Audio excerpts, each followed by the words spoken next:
Good morning. This week we introduced our new research on the HR operating model, which we call systemic HR. And so I'm going to give you a little bit of a preview today, because there's going to be a lot of information about this coming out over the next couple of months. And throughout 2024, we're going to spend the bulk of our time explaining this to you, because it has many implications. And so before I tell you what it is, let me tell you why it matters. If you look back at the human resources profession and how it's evolved, it has obviously evolved from a very bureaucratic, administrative, back office function of payroll, labor relations, and transactional HR into the service delivery model of HR, into a more consultative role of HR and a more innovative and creative role. And the reason it's done that is not just because we thought it would be a good idea. It's because the business climate changed and it forced the human resources function to add value in different ways. And as you'll read about in our post-industrial research coming out this Thursday, that is really the epic change that is affecting everything that goes on in business. Business models in the 1700s and 1800s and 1900s early were really, in some sense, apprentice models where people worked in groups and the company scaled by hiring. In the 1900s and early 20s and 30s, we had machines and automation, and we had what we call the industrial hierarchy. So we organized and designed HR around managing the hierarchy, around managing the pre-hire to retire experience at work. And there was not a labor shortage, there was a labor surplus. And then in the 1970s and the 1980s, when computers came along, suddenly there was a shortage of workers and there was a shortage of skills. And companies became more focused on innovation and creativity and outpacing their competitors, and issues like culture and engagement became important. So of course HR focused on that, including recruiting and retention and people analytics and all those things. And then in the most recent era, we're in a world of hyper competition, industry convergence, rapid technology change, and workers basically saying, I'm going to work from home. I'm going to work 3 days a week. I'm not going to do what you tell me to do unless you make it good for me. And a labor shortage, not just a skills shortage, a labor shortage. And we're going to have a labor shortage for a long time. So the HR function is following this 150, 200 year evolution of the business climate and the economy. And so that is exactly why systemic HR has arrived. Now, what is systemic HR? Well, Kathy Enderes and Christoph and some others here, we did a large study. We've been working on this for 2 years, and we've interviewed many of you and many CHROs. We did a massive survey. You'll see some of this data. Those of you, by the way, I'm going to make a big deal about our membership. We're not going to give all this content away. You're going to have to join our membership to get some of the details. But basically what we found is there are dozens and dozens of factors to consider. The strategy of HR, how it's aligned with the C-suite, the operating model, how roles and teams are set up inside of HR, what kinds of skills you have in HR, what kinds of technologies you have, the focus of the technologies, not the types of technologies, what the role of the business partner is, what is the role of the COEs, and all sorts of granular things about the capabilities of HR. And we surveyed, of course, a whole bunch of you, more than 1,000 companies, and we worked with LinkedIn on a lot of this. And we also looked at a lot of skills data and about how the skills of the actual HR function of all of us have changed over the years too, because we have data on that from LinkedIn and from Eightfold. And what we basically found is that the HR function has evolved in 4 levels of maturity. The first level is the transactional HR compliance function. And everybody who ever started a company started HR here. I got to hire people. I got to pay people. I've got to make sure we don't get sued. We have to pay our taxes. I mean, that's the first thing that the HR function does. That's the first thing the HR function did. And what happens is, that goes for a while. And as the company grows, and expands and maybe does a merger, goes into a new geography, goes into a new business area, the HR function gets distributed around, and we have HR people in this department and in this city, and then we have a bunch of people in this city, and we have 2 payroll systems, and we have 3 payroll systems. And then we start hiring generalists to go out there and work with the line leaders. We have recruiters, we have L&D people, and it starts to become a mess. And you look around and you say, wow, we got an awful lot of HR people sprinkled all over the place. The ratio of HR, of employee to HR is gone way down. We have, many more HR people than we should. Roughly the optimum number is around 120, but some companies have 50, the ratio of employee to HR. And we do what is called an HR transformation. And that's what we call level 2. Level 2 is when you sit down and you rationalize this combination of skills and activity into what is used to be called the Ulrich model. I'm not sure it is anymore, but the service delivery model, well-designed COEs, federated centers of excellence, where there's a central group and some distributed groups, so a learning group, a recruiting, a talent acquisition function, a DEI function, a compensation function, eventually an EX function, and a bunch of others. And we say, okay, we've now transformed ourselves. And usually during level 2, stage 2, there is a tech project underneath it. And many times the way the level 2 transformations take place, and a lot of you know this, is because we needed to replace our technology, because we had 15 HR systems, we had 12 payroll systems, 7 LMSs, etc. So we hire a consulting firm, or we do it ourselves, and we consolidate all that stuff, and we define the roles, and we say, okay, now we've transformed. We take a deep breath after 2 years. Whoo, okay, that's done. Well, it's not. It's actually, you're still at a fairly tactical level, because as we define level 2, what you've now created is a service delivery function, not a design function, not a consulting function, not a problem-solving function, not a talent intelligence function, not a data-centric function, but you've cleaned up the mess. And a bulk of the companies we've talked to, including the ones we worked with at Deloitte that have gone through these transformations, basically say, well, at least we got this new platform installed and everybody's kind of using it, and we have a much more centralized store of data. As far as the rest of it, it's gone okay. Well, that's level 2. And by the way, you're going to always doing that kind of work, because as your company grows and you acquire other companies, you're going to have to continuously do this. So, that level 2 service delivery optimization work is never ending, unless your company stops growing entirely. But, the technology world keeps changing, so every time you want a new technology platform, you've got to look at it again. But that doesn't mean you're adding a lot of value. What you're really doing in level 2 is you're reducing cost, and you're reducing overhead of the HR function. But that's actually not the reason we're here. The reason the HR function exists is not to manage compliance and pay people and service delivery to keep the employees happy. That's all fine. I mean, we obviously want the employees happy and we want them productive. It's really to do much more. It's to help the company transform. It's to help the company get into new businesses. It's to help the company deal with cultural changes, workforce changes, the inflation. I mean, the reason people are quitting isn't because they can't get access to the service delivery center to fill out their pay card.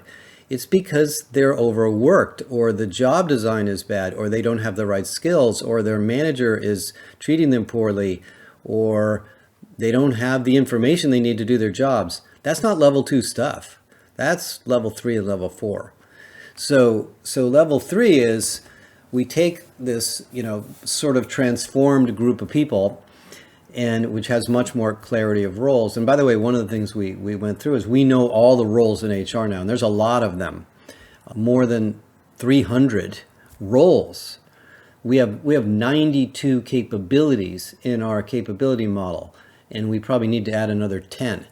So, even though you transform the, function from a service delivery standpoint, there's lots and lots of roles and jobs and capabilities needed in HR, because this is a very complex profession. We're dealing with human beings, and many things we have to do are difficult and not simple. So anyway, so that's level 2. So then the company says, Mr. or Mrs. HR leader, hey, we've got this group over in some city or country, maybe they're sales, maybe they're manufacturing, they're completely messed up. They're way behind on their business metrics. Maybe we need to retrain the leaders. Maybe we need to fire a bunch of people. We're trying to hire a bunch of people in there. There's new skills they need. Would you go get involved and fix them? So the HR leader has to take a group of people in the function, not just one person, because the COEs are not problem-solving groups. They can solve groups from the standpoint of what they do. The learning group can do learning, the recruiting group can do recruiting, but they can't necessarily work together unless they're designed to do that. So at level 3, you start to focus on building solutions. And this is where the idea, which has been around for now at least 5 years, of design thinking, of iterative problem solving, having a product management group in HR where we build solution products like an onboarding product, a career development portal or product, or a talent marketplace, which is essentially an offering from HR, a program for first level leaders, a program for high level leaders, a program on innovation, and so forth. So we build these solutions in level 3 and we roll them out. And of course, the solutions are targeted towards problems, but they're designed in a way to be corporate-wide. So even though one department and one group has a very special issue going on, we don't just create a whole HR department for them, because we just did away with that. We take the expertise in the COEs and we design something that feels like a more scalable solution. Maybe we buy ServiceNow, we do a whole bunch of creative tools for employee experience. We give them some dashboards so they can understand the metrics as to why people are leaving, etc. And all of a sudden we add a lot more value, and the CHRO is now getting access to a lot of business issues, and all of the HR function starts to interoperate. We start moving people between COEs to build these solutions. We have a sort of a service delivery group underneath this, because when you build a new solution, the service centers have to know how to support it. So if we build a new onboarding program, we got to train all the people in the service center what it is. We have to put something in front of the employees on the portal. And we end up with this very product or solution oriented group. And that's actually a huge leg up. You'll see in the research how much value is added at level 2. The business partners, by the way, are now taking on a more strategic role, because they're sort of they're not designing the solutions, but they're helping the business use the solutions and take advantage of the solutions. Then, of course, behind the scenes, there's multiple HR people working on the solutions, iterating, getting feedback, making them better, treating them as if they're products or offerings. That's very different from level 1, level 2. And that's where, by the way, most of the companies we interviewed are at level 1 and level 2. Some are at level 3. But then, that goes well. And the more you do that, and the more of these offerings and cross-functional systemic solutions you build, the more you realize, well, now that we're deeply embedded into some of these issues, they're actually sometimes cannot be solved by a given product. And so we move into what we call problem-oriented solutions, not product-oriented solutions. In other words, we turn HR into a consulting function. The example that we use to compare the difference between level 3 and level 4 is that level 3 is like the United States Post Office. The United States Post Office is extremely good at delivering the mail. They have productized, streamlined, operationalized, and scaled the delivery of packages and letters extremely well. There are, a lot of ways to make it even better, and they're constantly working on that. But they don't know what email is. They're not in the communications business. They're in the mail business. A level 4 example is Netflix. Netflix is in a sense, the entertainment business. You know what they used to do? Of course, they used to send CDs. And then they started putting videos online, and now they don't put videos online. They're basically a production company. They create entertainment, and their entire team, we met with them last year, their entire team is focused on the personalization of that entertainment for every consumer in the world.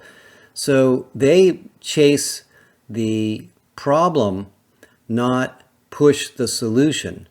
Now listen, I'm not criticizing at all, but I know what it's like. When you're a training person, every problem looks like a training problem. When you're a recruiting person, every business issue looks like an opportunity to recruit somebody new. And those are all natural evolutions of what we have to do. But in level 4, we reorganize, we flatten the HR function, we reduce the number of roles, and we start to build cross-functional consulting teams and consulting opportunities. Now, I'm not going to tell you exactly how to do this because we have this written in the report. But at level 4, you actually end up with a smaller HR department because more of the level 3 solutions are automated. And by the way, this is an evolution. This isn't a step change. You have to go through all 4 levels because you have to do everything at the level before. You can't become a consultant if you can't pay people, obviously. And if you can't answer the questions or give them a way to get their questions answered, you can never go out there and build anything better. So this is an additive process. And we basically will argue that these HR transformations you're doing are really not transformations. They're really cleanup programs, which are important and necessary because everything in business I've ever seen obeys the second law of thermodynamics. If you're not a physicist or a mechanical engineer, what the second law of thermodynamics says is that the world is always getting more random.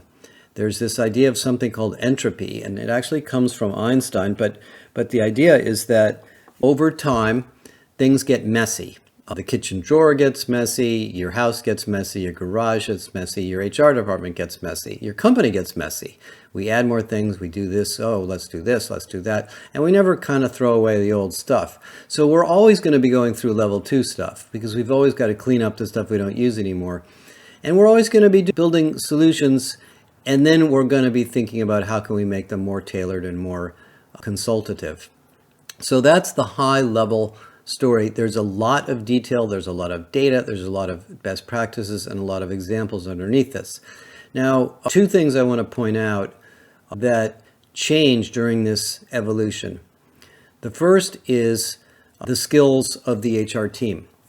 Because if you buy what I just said and you believe, as I think most of you do, that the ultimate value of human resources is to help the company transform and grow and evolve and attract and retain and develop people, then you understand that that is a very, very complicated role. We have to take care of our skills. We have to understand all of the domains of HR and all of the best practices as they are invented and changed all the time. We have to understand all of the technologies that are related to work and HR and assessment and listening and analytics and AI. We have to understand the economy and what is going on in the labor market because that impacts, our pay, our competitiveness, our hiring strategies, our location strategies, and things like that. We have to understand psychology. We have to understand organizational culture. We have to understand organizational design. We have to have a sensitivity to diversity and inclusion and how it changes based on the political environment and based on the cultural environment of different countries and cities. We have to understand demographics, because people are changing, our world is changing. We are getting older and we are also getting younger in some respects. People are living longer. What's the impact of that? And we have to understand business. We have to understand finance, accounting, we have to understand marketing, sales, research, manufacturing, and we have to understand the industry that we're in because a lot of the things that we want to do in HR have to do with being competitive in our company versus our peers. So we have to build our own skills. And the reason I started our academy is that is a huge, huge part of the evolution and growth of the HR profession. And we're going to spend a lot more time on this, and we're going to talk a lot more about it over the next several months. The second thing that you notice as you get to know this model and how it works is that what is essentially happening from level 1 to level 4 is the HR function itself is becoming an agile, adaptive, what we call dynamic organization. And one of the most fun things we're launching next week after next, this week is HR Tech, the following week, is a big study we just finished called the Dynamic Organization. And what the Dynamic Organization study will show you is that at a company level, the highest performing companies are dynamic. By the way, 93% of the companies are not dynamic, 7% are. Dynamic companies move people around, they jump into new business opportunities, they empower innovation at the front lines, they don't wait for some R&D group to figure it out. They have a culture of skills meritocracy, we call it. They are not afraid of trying new things, they iterate. They take care of their people. They spend a lot of money on training and development because they know that everybody needs to stay current. They're good at listening to the outside world. They move people between functions so they build good general management skills. And all of that has to be done in HR. In fact, one of the most highly correlated practices for these level 3, level 4 companies is the development and job rotation of HR people into and out of different parts of HR and into and out of the business, by the way. I would ask you, does your company look at HR as a developmental opportunity for non-HR people? Probably not. Well, it should, because that's the way we professionalize the HR function. So I'm really just touching the top of the iceberg here in this podcast. But the reason I wanted to bring it up is because I think this is some of the most meaningful work we've done. When we presented this at LinkedIn this week, we were just flooded with feedback and excitement and interest because this gets to the core of what you guys do all day. It gets to the core of what we wake up in the morning and want to add value to in our companies. It gets to the core of why we buy all this technology and spend all this money on AI and all that other stuff that's going on. And of course, it gets to the core of the most interesting thing of all, which is what makes companies competitive. I find my work in HR fascinating for many, many reasons, but maybe the most interesting of all is we're trying to unlock the secrets of really, really high-performing companies so they can be better and everybody else can figure out what they're doing. That's really what my book is all about. So HR's evolution is striving to do that in a sense. Anyway, so we're not going to announce or release a lot of IP on systemic HR quite yet. It's coming. And what I really want to encourage you is to, if you're an individual, join our academy because we will be putting a fair amount of it in there. And if you're an organization, please talk to us about our corporate membership because this is really high value stuff. We can't deliver it in a 30-minute podcast. It's a little bit deeper than that. It's really a workshop-oriented experience. And we will publish a lot on this and write a lot of articles and so forth. And of course, if you'd like us to interview you and talk to you on a one-on-one, please reach out. I think this is a really, really important topic. It has to be discussed in this age of AI and this age of intelligence that we live in. And the economy is more disruptive and more unpredictable than ever. So we are going to be forced to play a central role at the C-level table in virtually every company. Thank you for your time today, and I'll see a lot of you guys in Vegas next week and in Paris the following week. Bye for now.